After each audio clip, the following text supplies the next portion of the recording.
S.C. Verma Geometrical Optics का numerical 59. The diameter of the sun is 1.4 into 10 raised to 9 meter and its distance from earth is 1.5 into 10 raised to 11 meter. Find the radius of the image of the sun formed by lens of focal length 20 centimeter. तो हमें एक focal lens दी हुई जिसका focal length 20 centimetre, और इस focal length से मतलब अर्थ पर ही होगी, हमें अर्थ से सन का डिस्टेंस दिया हुआ है, वो कितना है 1.5 इंटू 10 रेज़ टू 11 मीटर। अब यहाँ पे जो सन दिया हुआ है, सन का diameter 1.4 into 10 raise to 9 metre. अब इस सन को देखना है थ्रू दिस लेंस, तो इसीलिए अगर यहाँ क्वेश्चन में अर्थ टू सन ये डिस्टेंस दिया हुआ है, लेकिन अर्थ की जगह पे हमने यहाँ पे फोकल लेंस रखी, क्योंकि इसका कहने का मतलब ये कि लेंस टू ये जो ऑब्जेक्ट है, सन यहाँ पे ऑब्जेक्ट का काम कर रहा है, तो ऑब्जेक्ट इनके बीच का डिस्टेंस दे दिया है, मतलब u इज इक्वल टू इसलिए लिखा। और इस लेंस के कारण उस सन की कुछ एक इमेज बनेगी, उस इमेज की रेडियस हमें फाइंड करना है। ऑब्जेक्ट का डायमीटर दिया हुआ है, तो ऑब्जेक्ट इमेज का डायमीटर फाइंड करना पड़ेगा, उसे 2 से डिवाइड करेंगे तो रेडियस मिलेगी।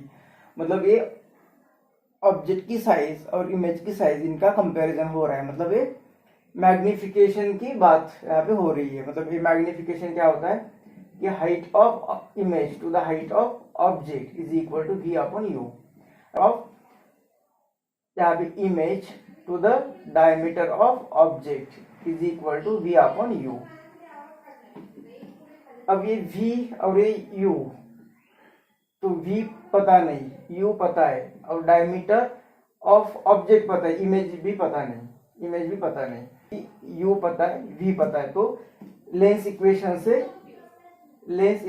से हम v फाइंड करेंगे, तो v मिल जाएगा, u है, और डायमीटर ऑफ इमेज नहीं है लेकिन ऑब्जेक्ट है, डायमीटर ऑफ ऑब्जेक्ट है, तो इससे फाइंड करेंगे और इसे 2 से डिवाइड करके हमें रेडियस मिल जाएगी। तो हमें lens equation 1 upon f is equal to 1 upon v minus 1 upon u, f की वैल्यू पुट करनी है, v की वैल्यू फाइंड करनी है, और u की वैल्यू यहाँ पे दी हुई है। तो ये सॉल्व करने के बाद हमें v की वैल्यू मिल जाएगी सॉल्व करने के बाद। लेकिन हमें ये भी पता है कि इस लेंस से जो ऑब्जेक्ट रखा हुआ है उसका डिस्टेंस जो होगा 10 रेज़ टू 11 मीटर, मतलब ये बहुत ही ज्यादा डिस्टेंस है, यहाँ पे बहुत ही ज्यादा डिस्टेंस है। मतलब जैसे कि ये लेंस से सन कितने डिस्टेंस पे है, तो वो इन्फिनिटी है, क्या as u is equal to infinity है। तो हमें पता है कि v कहाँ पे होनी चाहिए, फोकस पर, देयरफॉर v की वैल्यू क्या आएगी, फोकस ऑफ लेंस कितनी है 20 सेंटीमीटर। इमेज यहाँ पे सन से रेज आ रहे हैं, मतलब ये रेज यहाँ पे पैरेलल आएंगे और वो फोकस पर मीट होंगे, फोकस इस लेंस की फोकस पर मीट होंगे और वहां पे इमेज मिलेगी, मतलब v यहाँ पे मिलने वाली v 20 सेंटीमीटर। तो इस इक्वेशन से, मतलब इस इक्वेशन को 1 कहते हैं, तो फ्रॉम 1 हमें डायमीटर ऑफ इमेज मिल जाएगा, क्योंकि रेडियस ऑफ इमेज फाइंड करनी है। तो v अपॉन u, तो v की वैल्यू है 20 सेंटीमीटर, तो सेंटीमीटर में रख देते, और एक की वैल्यू यहाँ पे 1.5 इंटू 10 रेज़ टू 11, वो मीटर में से सेंटीमीटर में करेंगे तो ये 10 रेज़ टू माइनस ये प्लस, मतलब ये 13 आएगी, और d डायमीटर ऑफ ऑब्जेक्ट यहाँ पे मल्टीप्लाई होगा। तो डायमीटर ऑफ ऑब्जेक्ट कितना दिया हुआ है, ये 1.4 इंटू 10 रेज़ टू 9, ये मीटर में, सेंटीमीटर में करना तो इसमें और 2 ऐड करना पड़ेगा, तो ये 11, ये ऊपर चला जाएगा।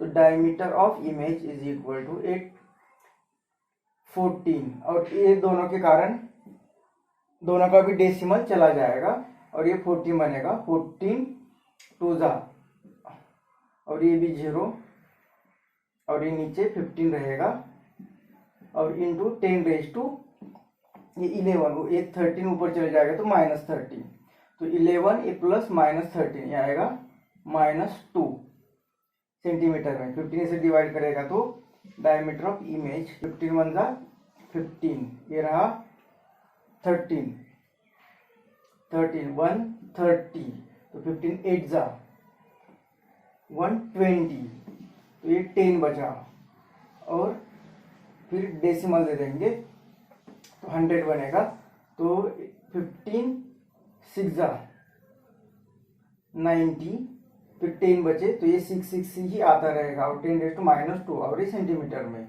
लिखना है तो डायमीटर ऑफ इमेज ये 10⁻² इस साइड में चले जाएगा 2 डेसिमल तो ये आएगा 0.18666 मतलब 187 इतना सेंटीमीटर। 10⁻² से डिवाइड करेंगे तो रेडियस ऑफ इमेज आएगी 0. और ये 0.9 2 9 18 और 7 2 3 6 1 10 तो 2 5 इतना सेंटीमीटर मतलब रेडियस ऑफ इमेज कितनी आ गई। और एक मिलीमीटर में करना है तो एक डेसिमल इस साइड में तो 0.93 मिलीमीटर में रखा है।